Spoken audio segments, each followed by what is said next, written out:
Later on tonight, we'll be showing off a new episode of Kent Film Club. But before that, I'm joined by the presenter of the show, Deacy, as we talk about things film and Kent related for this week. So, I don't know if you've heard this news, Chris. In an interview, Quentin Tarantino listed his 20 favourite films from the 21st century. Among them, There Will Be Blood, a very critically acclaimed film at number 5. He said it would have stood a good chance of being number 1 or number 2 if it didn't have a big giant flaw in it, and he was referring to Paul Dano. Do you think these kind of criticisms are fair from actor to director, even when they haven't maybe worked on many projects together? That's a good point, because I remember when Scorsese made The Departed and Tarantino was very critical, saying, you know, Scorsese is a huge director, but he's doing a remake of a film that was made in another language a decade or two earlier.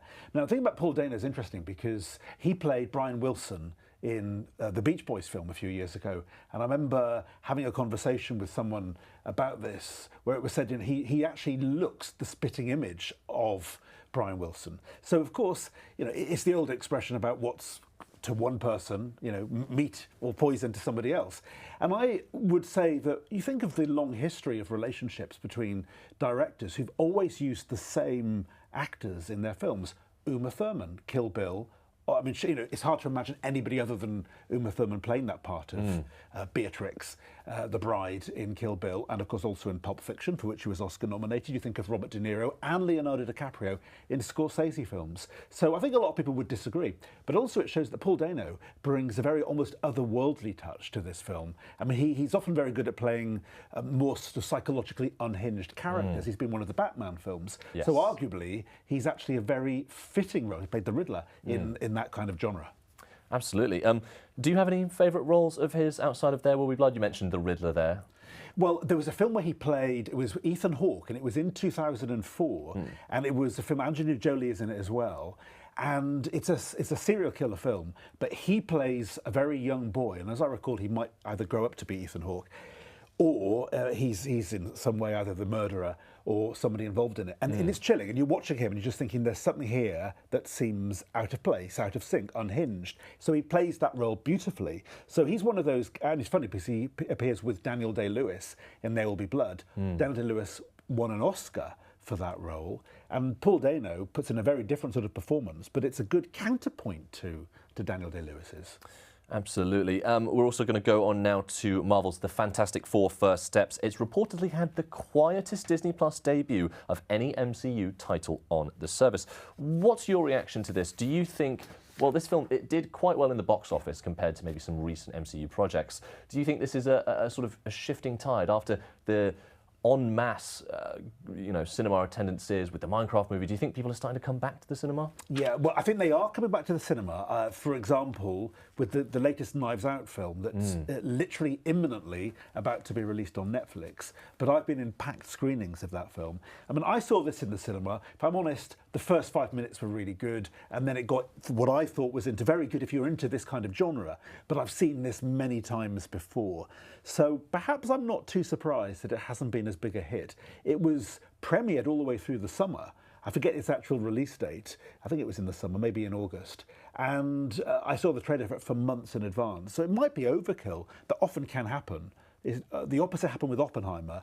I think I saw the trailer for Oppenheimer about 10 months before its theatrical release. But of course it did phenomenally well. Other films, you see the trailers for weeks upon weeks, go to the cinema and find that it's just you in the auditorium. Absolutely. And obviously Christmas is around the corner. And Love Actually, a complete staple, a cult classic. But I managed to find an interesting Kent connection. The vicar in Love Actually that marries Juliet and Peter was formerly a vicar for the Kent village of Eynsford. So I thought with this new information, we're going to discuss what constitutes a Christmas film and how did Love Actually do it so well. Before we get into that, what do you like about this film? This film is so clever because it's a tapestry of so many different lives that intersect. Robert Altman has done films for years, which have always been full of different, you know, you have characters who say things here, say things there, and it's a multiplicity of roles and it gels. This film is very similar, and of course it's all about the run-up to Christmas.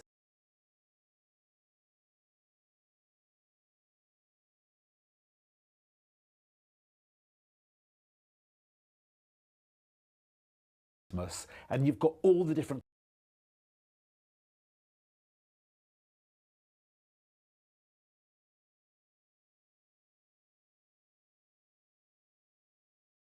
different character types. Young people in relationships, somebody who's lost their parent, the aging rock star who says filthy things on with Ant and Dec, or and or Dec, I think he says. And of course, reprising almost the sort of role that he played in Four Weddings and a Funeral. You know, all those sort of almost surreal touches. Emma Thompson's performance in that film when she realises her husband may have committed adultery over a Joni Mitchell CD.